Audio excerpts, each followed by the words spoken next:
15 अगस्त 1947 के दिन भारत को अंग्रेजों से आज़ादी तो मिल गई थी, लेकिन जाते जाते अंग्रेज एक ऐसी ज्वाला भड़का गए जिसकी लपटों की गर्मी आज भी महसूस की जा सकती है।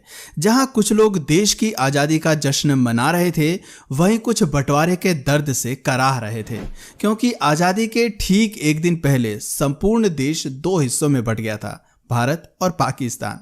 किसी ने कल्पना तक नहीं की थी कि 14 अगस्त 1947 की रात लाखों लोगों के लिए काल साबित होगी। लोगों को बिल्कुल भी अंदाजा नहीं था कि अगले ही रोज उन्हें अपना घर बार, जमीन जायदाद सब कुछ छोड़कर जाना पड़ेगा। इतना ही नहीं, बंटवारे की वजह से फैले दंगे में लाखों निर्दोष लोगों की जान चली गई। यही वजह है कि 14 अगस्त की काली रात को याद कर आज भी लोग सिहर उठते हैं, उनके रोंगटे खड़े हो जाते हैं। आज हम आपको इतिहास के काले पन्नों में दर्ज भारत और पाकिस्तान के बंटवारे की दुख भरी कहानी सुनाने जा रहे हैं। भारत और पाकिस्तान का विभाजन। कहते हैं कि एक गलत फैसला किसी की जिंदगी खराब करने के लिए काफी होता है, लेकिन यहां तो सवाल पूरे 33 करोड़ वाली भारतीय जनता का था। सोचिए उन पर क्या गुजरी होगी जब 14 अगस्त की आधी रात को यह घोषणा की गई कि अब देश का बंटवारा हो गया है। भारत और पाकिस्तान दो अलग अलग देश हैं, जहां मुस्लिम बहुल क्षेत्र को पाकिस्तान और हिंदुओं के बहुल वाले क्षेत्र को भारत घोषित कर दिया गया था। भारत और पाकिस्तान की जनता को अब अपने मजहब के हिसाब से किसी एक देश को चुनना था। बताते हैं कि इस बंटवारे की वजह से 1 करोड़ से भी ज्यादा लोगों को अपनी अपनी मातृभूमि छोड़कर जाना पड़ा था और आधिकारिक रूप से 1 लाख से ज्यादा लोगों को मौत के घाट उतार दिया गया था। लेकिन दोस्तों, ये फैसला सिर्फ दो देशों के बीच खिंची लकीरों तक सीमित नहीं था, बल्कि इसमें एहसासों, भावनाओं और दिलों का बुरी तरह कत्ल हुआ था। लेकिन इसकी किसी को परवाह नहीं थी। आज़ादी के कुछ रोज पहले जो लोग आपस में भाईचारे को बरकरार रखे हुए देश की आज़ादी के लिए एक साथ खड़े थे, वहीं आज़ादी के बाद यही लोग जानी दुश्मन बन गए। एक रिपोर्ट के मुताबिक 1.4 करोड़ लोगों का विस्थापन हुआ था। विभाजन के एकदम बाद 72,26,000 मुसलमान भारत छोड़कर पाकिस्तान चले गए, जबकि 72,49,000 हिंदू और सिख पाकिस्तान छोड़कर भारत लौट आए। महज 60 दिनों के भीतर एक स्थान पर अपनी जिंदगी बिताने वालों को अपना घर, जमीन, दुकान, संपत्ति और खेती तक सब कुछ छोड़कर हिंदुस्तान से पाकिस्तान जाना पड़ा और पाकिस्तान से हिंदुस्तान आना पड़ा। भारत बंटवारे की वजह से कई जगह दंगे भी भड़के थे। एक अनुमान के अनुसार इन दंगों में 10 से लेकर 15 लाख के बीच लोग मारे गए थे। वहीं 75,000 से 1 लाख के बीच महिलाओं के साथ बलात्कार, हत्या और अपहरण के मामले सामने आए। 13 अगस्त 1947 को लाहौर से अमृतसर के लिए एक ट्रेन रवाना हुई थी, लेकिन उसमें एक भी जिंदा इंसान अमृतसर नहीं पहुंचा। ट्रेन में सवार होने से पहले ही कई सिखों और हिंदुओं का कत्लेआम कर दिया गया। जब पंजाब बंटवारे की आग में जल रहा था, तब दिल्ली रेलवे स्टेशन से पाकिस्तान के लिए एक स्पेशल ट्रेन निकली, जिसमें पाकिस्तान में पलायन करने वाले सरकारी अफसर, कर्मचारी और उनके परिवार भी मौजूद थे। इस पाकिस्तान स्पेशल ट्रेन को दिल्ली से ठीक ठीक विदा किया गया था, मगर जैसे ही ट्रेन पटियाला के स्टेशन पर पहुंची तो उस ट्रेन पर हमला बोल दिया गया। इस हादसे में एक महिला और एक बच्चे की मौत हो गई, और जब इस बात की खबर कराची और लाहौर को मिली तो बदले की आग में उन्होंने अमृतसर वाली पहली ट्रेन को अपना निशाना बनाया। बताते हैं कि जब ये ट्रेन पाकिस्तान से अमृतसर के स्टेशन पर पहुंची तो उसमें एक भी जिंदा इंसान नहीं था। हर तरफ लाशों के ढेर लगे थे। इन लाशों की दुर्दशा ये बयां करने के लिए काफी थी कि बंटवारे का फैसला कितना गलत था। एक ट्रेन की आखिरी बोगी पर दिल दहला देने वाली सूचना भी लिखी हुई थी। उसमें साफ साफ लिखा था कि पटेल और नेहरू को आज़ादी का ये तोहफा मुबारक हो। इसके बाद बदले की आग इतनी भड़की कि दोनों तरफ से आने जाने वाले ट्रेनों में केवल लाशें ही पहुंचती थी, जिंदा इंसान नहीं।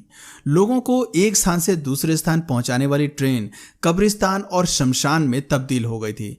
इसलिए भारत और पाकिस्तान का विभाजन किसी काले इतिहास से कम नहीं है। इसके पन्ने को पलटते ही रोंगटे खड़े हो जाते हैं और आंखों से आंसू बहने लगते हैं। कुछ लोगों का कहना है कि बंटवारे की चिंगारी तो काफी समय पहले ही भड़क उठी थी। 18 जुलाई 1947 को भारतीय स्वतंत्रता अधिनियम को स्वीकृति मिल गई थी। इसी के साथ ही अंग्रेजों ने देश के 2 टुकड़े करने की भी ठान ली थी। उन्होंने इस काम के लिए लंदन के वकील सर सिरिल रेडक्लिफ को चुना था, जो कि कभी भारत आए ही नहीं थे। उन्हें यहाँ की संस्कृति, रहन सहन आदि के बारे में जरा भी जानकारी नहीं थी। वो केवल सिर्फ एक नक्शे पर लकीर खींचने आ रहे थे। उन्हें बिल्कुल भी आभास नहीं था कि वो कितने लोगों की जिंदगी बर्बाद करने जा रहे हैं। दरअसल अंग्रेजों ने फूट डालो और राज करो की नीति के तहत 1906 में मुस्लिम लीग को मान्यता दे दी थी। मोहम्मद अली जिन्ना मुस्लिम लीग के प्रमुख नेता थे। जिन्ना की इच्छा थी कि मुस्लिमों को एक अलग आजाद देश दे दिया जाए जहां वो अपने मुताबिक रह सकें। हालांकि पाकिस्तान का विचार सन 1930 से पहले तक अस्तित्व में नहीं था। भारत विभाजन की रेखा तब और मजबूत हो गई जब 1929 में मोतीलाल नेहरू कमेटी ने सिफारिश की कि सेंट्रल असेंबली में मुसलमानों के लिए 33% सीटें आरक्षित हों। कांग्रेस ने उस समय भले ही कमेटी की सिफारिश को नकार दिया, लेकिन इसका असर आगे देखने को मिला। इसको आधार बनाकर 1938 आते आते जिन्ना मुस्लिमों के अकेले प्रवक्ता बन गए। वो अकेले ही उनकी मांगों को जोरदार तरीके से उठा रहे थे। वहीं ये भी बातें बताई जाती हैं कि जिन्ना भारत का प्रधानमंत्री भी बनना चाहते थे, लेकिन ऐसा मुमकिन नहीं था। इसलिए उन्होंने पाकिस्तान के निर्माण की मांग की, जहां वो आराम से प्रधानमंत्री बन सके। वहीं दूसरे विश्व युद्ध के बाद आर्थिक मार झेल रही ब्रिटिश सरकार ने माना कि भारत में उपनिवेश बनाए रखना अब उनके लिए फायदे का सौदा नहीं रह गया है। भारत में स्वतंत्रता संग्राम को बढ़ता देख ब्रिटिश सरकार ने जल्द से जल्द यहां से जाने की योजना बनाई। अंग्रेजों ने भारत को तो आजादी दे दी, लेकिन जाते वक्त यहां बंटवारे की आग लगा गए। उन्होंने भारत का बंटवारा कर एक नया राष्ट्र पाकिस्तान बना दिया। आपको जानकर हैरानी होगी कि भारत और पाकिस्तान को बेशक आजादी एक ही दिन मिली थी, लेकिन पाकिस्तान 14 अगस्त 1947 को आजादी का जश्न मनाता है, जबकि भारत में 15 अगस्त को स्वतंत्रता दिवस मनाया जाता है। दोनों देशों के बीच सीमा रेखा का निर्धारण 17 अगस्त 1947 को किया गया था। भले ही विभाजन का फैसला आनन फानन में लिया गया, लेकिन यह कार्य इतना भी आसान नहीं था। इसलिए 2 अनुभवी लोगों को चुना गया, जिसमें HM पटेल और चौधरी मोहम्मद अली शामिल थे। इन दोनों लोगों की विभाजन में अहम भूमिका रही, जबकि इनके नीचे अन्य कई अधिकारी कार्यरत थे। ये लोग अलग अलग इलाकों से रिपोर्ट बनाकर इन्हें भेजते थे और इन्हीं रिपोर्ट्स के आधार पर बंटवारे की सिफारिशें तैयार की जाती थीं। लॉर्ड माउंटबेटन इस पूरे मामले के कर्ता धर्ता थे। शायद आपको मालूम नहीं होगा कि भारत और पाकिस्तान बंटवारे में जन धन, जल और जमीन के बंटवारे के साथ साथ सभी ऑफिसों की कॉपी, किताब, मेज कुर्सी से लेकर टाइपराइटर और पेंसिल तक का बंटवारा हुआ था।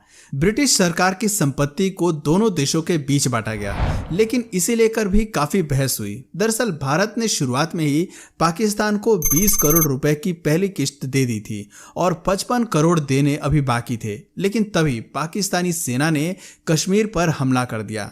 इस बात पर कड़ी प्रतिक्रिया जाहिर करते हुए भारत सरकार ने बाकी बची रकम यानी 55 करोड़ देने पर रोक लगा दी और कहा कि पहले कश्मीर समस्या को हल कर लिया जाए, ताकि आगे दी जाने वाले राशि का इस्तेमाल सेना पर और भारत के खिलाफ ना हो सके। लेकिन यहाँ महात्मा गांधी इस निर्णय के पक्ष में नहीं थे। उनका मानना था कि ऐसा करने से दोनों देशों के बीच रिश्ते और खराब हो सकते हैं और अभी अभी आजाद हुए दोनों देशों के बीच के रिश्तों की शुरुआत अच्छी नहीं होगी। गांधी ने सरकार से फौरन पाकिस्तान को शेष राशि देने को कहा। यहाँ तक कि गांधी ने उसी समय ये राशि दिलवाने के लिए अनशन शुरू कर दिया था। जानकारों की माने तो पाकिस्तान को यहाँ अचल संपत्ति का 17.5% हिस्सा मिला था। वहीं भारत का इसमें 82.5% शेयर था। इसमें मुद्रा, सिक्के, postal revenue stamps, gold reserve और RBI के एसेट शामिल थे। चल संपत्ति की बात करें तो यहाँ भी 80 से 20 के अनुपात में विभाजन किया गया था। जहाँ भारत को चल संपत्ति का 80% भाग मिला, वहीं पाकिस्तान के हिस्से में 20% आया था। संपत्ति वस्तुओं में सरकारी टेबल, कुर्सियां, स्टेशनरी, यहाँ तक कि लाइट बल्ब, इंक पॉट्स और ब्लॉटिंग पेपर भी शामिल थे। आपको सुनकर अचंभा होगा कि सरकारी पुस्तकालयों में उपलब्ध पुस्तकों को भी दोनों देशों के बीच विभाजित किया गया था। रेलवे और सड़क विभाजन की संपत्तियों को दोनों देशों के रेलवे और सड़कों के हिसाब से बांटा गया था। खैर, इस तरह बंटवारे के फैसले ने एक हंसते खेलते देश के लोगों के बीच नफरत के बीज ऐसे बोए जो आज तक कायम है। इस बारे में आपकी क्या राय है, हमें नीचे कमेंट सेक्शन में जरूर बताएं। और अगर इस वीडियो से आपको कुछ नया जानने या सीखने को मिला या फिर इंटरेस्टिंग लगा तो प्लीज़ इस वीडियो को एक लाइक करके अपने फ्रेंड्स और फैमिली में से ज़रूर शेयर करें। और यदि आप इस चैनल पर नए हैं तो प्लीज़ इस चैनल को सब्सक्राइब करके बेल नोटिफिकेशन आइकन को ऑन कर लीजिए। मिलते हैं फिर किसी वीडियो में नए टॉपिक के साथ, तब तक के लिए नमस्कार।